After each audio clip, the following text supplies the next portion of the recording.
देखो दोस्तों, अब जो ये फरवरी का महीना होता है ना, मतलब अगर आप एक नए किसान हो, अभी अभी खेती में कदम रख रहे हो, तो ये महीना आपके लिए बहुत ज्यादा मतलब बहुत ही ज्यादा इंपॉर्टेंट होता है।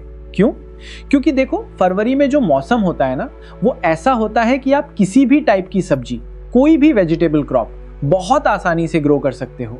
मतलब नेचर आपको सपोर्ट करता है। ये वक्त जो है ना, सब्जियों के लिए एकदम अनुकूल होता है। मतलब फेवरेबल कंडीशन समझो आप इसे। इसमें क्या होता है, एक तो सब्जियां आपकी आसानी से ग्रो हो जाती हैं, ज्यादा मेहनत नहीं करनी पड़ती। दूसरा, जो रोग बीमारियां होती हैं, जो डिजीजेस होते हैं, वो भी आपको बहुत कम देखने को मिलते हैं। और सबसे बड़ी बात, इस टाइम पे बीजों का जो जर्मिनेशन है, जो जमाव है, वो बहुत जल्दी हो जाता है। और प्रोडक्शन मतलब पैदावार, इस समय पे जो भी आप सब्जी लगाओगे ना, उसका प्रोडक्शन आपको काफी जबरदस्त देखने को मिलता है। अब देखो, इस महीने में वैसे तो बहुत सारी सब्जियां हैं, मतलब ऑप्शंस की कमी नहीं है जिनको आप लगा सकते हो और अच्छी कमाई कर सकते हो। क्योंकि अब सोचो, आने वाले दिनों में क्या होगा, गर्मियां आएंगी और गर्मियों के बाद शादियों का सीजन शुरू हो जाता है। तो गर्मियों में एक तो वैसे ही सब्जियों की डिमांड बढ़ जाती है मंडियों में, और ऊपर से जो अगेती सब्जियां होती हैं, जो अर्ली वेजिटेबल्स होती हैं, उनकी आवक मंडियों में ना के बराबर हो जाती है, सप्लाई कम हो जाती है। इस वजह से रेट भी आपको काफी अच्छे खासे मिल जाते हैं, मतलब मार्केट आपके हाथ में होती। लेकिन यहाँ पे एक प्रॉब्लम है। काफी नए किसान भाई क्या करते हैं पता है, वो अपने पड़ोसी की देखा देखी करते हैं कि भाई ने ये लगाया तो मैं भी ये लगाऊंगा, या फिर गलती से कुछ ऐसी सब्जी वर्गीय फसलों का चुनाव कर लेते हैं, मतलब सिलेक्शन ही गलत हो जाता है, जिनसे उन्हें रेट अच्छे नहीं मिल पाते। मेहनत पूरी करते हैं लेकिन रिटर्न नहीं मिलता। हालांकि देखो, इस माह में आप सब्जियां लगाते हो, अगर आप पहली बार भी लगा रहे हो, फर्स्ट टाइमर हो, तब भी वो आपको आसानी से उत्पादन दे जाएंगी। अगर आपको खेती का थोड़ा सा भी नॉलेज है, मतलब बेसिक नॉलेज भी अगर आपके पास है, तब भी आप उनसे अच्छा प्रोडक्शन निकाल लोगे। लेकिन रेट आपको अच्छे नहीं मिल पाएंगे अगर सिलेक्शन गलत हुआ। लेकिन आज मैं यहां बैठा हूं, आपको दो ऐसी स्पेसिफिक सब्जी वर्गीय फसलें बताने वाला हूं जिनको आप इस पूरे फरवरी महीने में लगा सकते हो। और सिर्फ फसल नहीं, एक ऐसा मॉडल मैं आपको समझाऊंगा, मतलब एक ऐसा तरीका जिसके द्वारा आप काफी जोरदार कमाई इन दोनों सब्जियों से कर पाओगे। लगाने का तरीका भी बताऊंगा, पूरा प्रोसेस समझाऊंगा, और कौन सी सब्जियां हैं, कब तक आपको उनको लगाना है, वो डेडलाइन भी मैं आपको इसमें क्लियर करूंगा। पूरी जानकारियां मतलब A to Z इंफॉर्मेशन इस वीडियो में मिलेगी। और इन दोनों सब्जियों को लगाकर सच कह रहा हूं, लाखों की कमाई आप 1 एकड़ में कर सकते हो, और वो भी सिर्फ थोड़े ही दिनों में। और इनमें से एक फसल तो मैं आपको ऐसी बताऊंगा, मतलब आप हैरान रह जाओगे कि मैक्सिमम आप ये मानिए कि 25 से 30 दिन में, सिर्फ 1 महीने के अंदर आपको पहली हार्वेस्टिंग मिल जाएगी, कमाई शुरू। अगर फरवरी माह में इन सब्जियों को लगाते हो तो कम खर्चे में, लो इन्वेस्टमेंट में ज्यादा प्रॉफिट वाली इन दोनों सब्जियों के बारे में कंप्लीट जानकारी के लिए वीडियो पे लास्ट तक आपको बने रहना है। बीच में छोड़ना मत, वरना पॉइंट मिस हो जाएगा। और ये वीडियो अगर आपको लगे कि हाँ, इंफॉर्मेशन काम की है, तो इस वीडियो को ज्यादा से ज्यादा लाइक और शेयर जरूर कर दीजिएगा। जो किसान भाई चैनल पे नहीं है, या चैनल अभी तक आपने सब्सक्राइब नहीं किया है, तो भाई चैनल भी सब्सक्राइब कर लीजिएगा, ताकि खेती बाड़ी से रिलेटेड वीडियोस सही समय पर सही जानकारियों के साथ आपको मिलते रहें। नमस्कार दोस्तों, मेरा नाम है सुरेश और आप देख रहे हैं खेत किसान। तो दोस्तों, यहाँ पर हम जिन दो सब्जियों के बारे में बात करने वाले हैं ना, मतलब डीप में बात करेंगे, इन दोनों ही सब्जियों से प्रोडक्शन भी आपको काफी जोरदार मिल जाएगा, क्वांटिटी की कमी नहीं रहेगी, और मंडी भाव, मार्केट रेट भी आपको काफी जोरदार मिल जाएंगे। दोनों तरफ से फायदा है। लेकिन यहाँ पर आपको जो पहली सब्जी फसल मैं बताने जा रहा हूँ, उसमें आपको थोड़ी सी सावधानियां, मतलब थोड़ी प्रिकॉशंस जरूर रखनी पड़ेंगी, तभी आपको 25 से 30 दिन में उत्पादन मिलेगा, और तभी सबसे ज्यादा मंडी भाव मिलेंगे। बिना सावधानी के बात नहीं बनेगी। पहली फसल जो हमारी यहाँ पर है, ध्यान से सुनना, वो है 56 टिंडे की खेती, स्क्वाश जिसे कहते हैं। और 56 टिंडे की फसल से आने वाले दिनों में आप ये मानिए कि 40, 50, 60 रुपए तक के मंडी भाव आने वाले सीजन में आपको मिल सकते हैं। हाई प्रोबेबिलिटी है। थोड़े दिनों पहले भी इतने ही भाव चल रहे थे।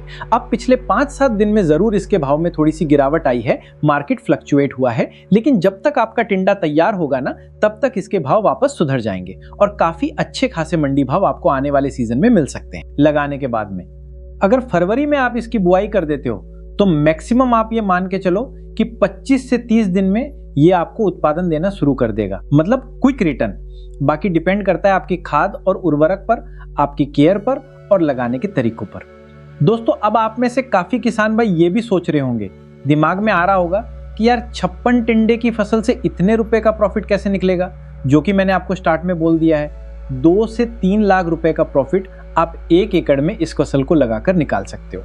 वो कैसे निकलेगा, वो कैलकुलेशन क्या है, वो आप थोड़ा सा ध्यान से सुन लीजिएगा, समझना जरूरी है। देखिए, सबसे पहले तो हमें इसके सबसे अच्छे मंडी भाव अगर लेने हैं और सबसे अच्छा इसका उत्पादन लेना है, तो इसकी तैयारियां हमें काफी शानदार तरीके से करनी पड़ेंगी, कैजुअल नहीं हो सकते। उसके बाद में इसमें हम दूसरी फसल लगाएंगे, मतलब एक के बाद एक। उससे भी हमारा एक्स्ट्रा प्रॉफिट निकल आएगा, क्योंकि उस दूसरी फसल में हमारा खर्चा जो है वो बिल्कुल कम होने वाला है, ऑलमोस्ट जीरो। तो इसके लिए आपको क्या करना पड़ेगा, देखो ये छोटी अवधि की फसल है, शॉर्ट ड्यूरेशन क्रॉप है, और बाद में जाके जब टेम्परेचर 35 डिग्री से ऊपर जाने लगते हैं, मतलब जब गर्मी बहुत बढ़ जाती है, 40 डिग्री के आसपास तक टेम्परेचर पहुंच जाते हैं, उस समय पे इसका जो उत्पादन है वो आपको मिलना बंद हो जाता है या फिर बहुत कम हो जाता है, क्वालिटी खराब होने लगती है। तो सबसे बड़ी सावधानी तो आपको ये रखनी है कि इसकी बुआई आपको थोड़ी जल्दी करनी है, वेट नहीं करना है, जितना जमीन हो सके उतना जल्दी आपको इसकी बुआई करनी है। खाद उर्वरक अच्छी मात्रा में डालने हैं ताकि पौधे को ताकत मिले, और 25 से 30 दिन में पहली तुड़ाई, फर्स्ट पिकिंग आपको इससे मिल जाए। क्योंकि देखो, इसका जमाव, जर्मिनेशन 3 दिन में हो जाता है अगर टेम्परेचर अनुकूल रहते हैं, और टेम्परेचर फिलहाल अनुकूल है, परफेक्ट है।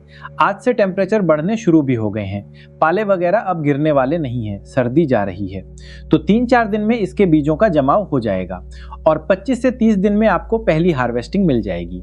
बहुत फास्ट साइकिल है। अब तैयारी कैसे करनी है, 3-4 ट्राली सड़ी हुई गोबर की खाद 1 एकड़ में डाल दीजिए लगाने से पहले, यानी कि तैयारियां शुरू करने से पहले। एसएसपी खाद, सिंगल सुपर फॉस्फेट, इसमें 50 से 60 केजी 1 एकड़ में आपको डालनी है। देखिए, खर्चा भी आपका कम होगा और प्रॉफिट आपका एक्स्ट्रा निकल जाएगा। प्लान ऐसा है, ध्यान से सुन लीजिएगा किस तरह से निकलेगा। उसके बाद में म्यूरिएट ऑफ पोटैश आपको इसमें डालना है, करीब 35 से 40 केजी के आसपास 1 एकड़ में।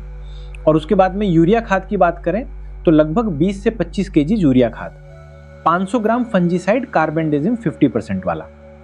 ये खाद और उर्वरक, जो रासायनिक खाद और उर्वरक हैं, ये आखिरी कल्टीवेशन से पहले, मतलब आखिरी जुताई से पहले डाल के 4.5 से 5 फीट की दूरी पर आपको बेड बना लेने हैं। 5-5 फीट की दूरी पर बेड बना के 20 से 21 माइक्रोन की प्लास्टिक मल्च बिछा के, और उसके बाद में आपको 56 टिंडे की बुआई कर देनी है।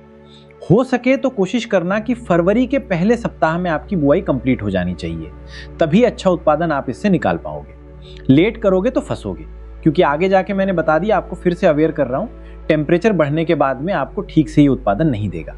भाव अच्छे मिल जाएंगे, रेट हाई होगा, लेकिन उत्पादन जो है ना वो आपको ठीक से नहीं निकल पाएगा, इसका प्लांट स्ट्रेस में आ जाएगा। अगर फरवरी महीने के पहले सप्ताह तक आप इसकी बुआई कंप्लीट कर लेते हो तो देखिए, मार्च के पहले सप्ताह में आपको उत्पादन मिलना ही मिलना है।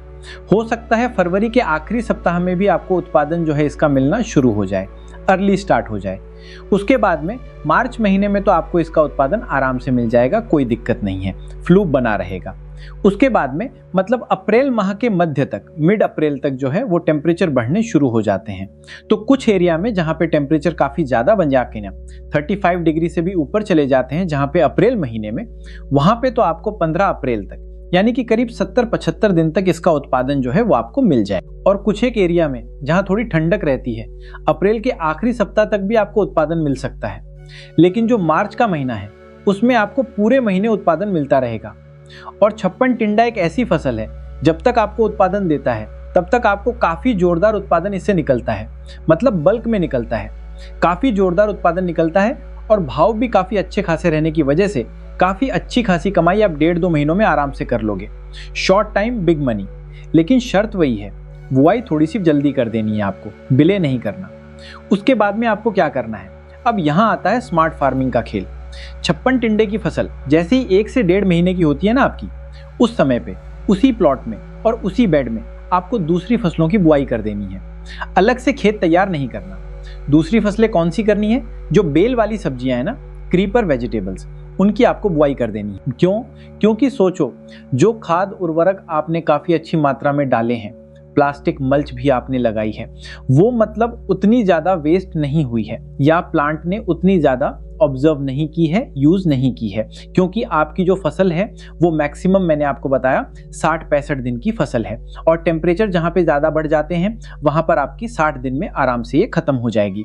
तो जो खाद और उर्वरक आपने डाले हैं वो अगली फसल में आसानी से आपके काम में आ जाएंगे, रिसाइकल हो जाएंगे।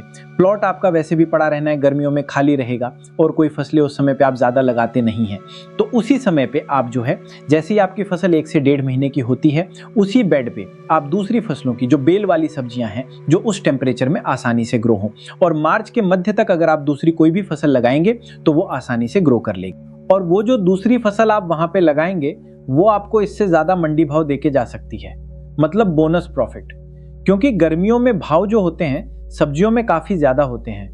अप्रैल मई माह में सब्जियों की आवक मंडियों में ना के बराबर हो जाती है, शॉर्टेज हो जाती है, सब्जियां काफी कम हो जाती हैं, इसलिए डिमांड जो है सब्जियों की काफी ज्यादा बढ़ जाती है।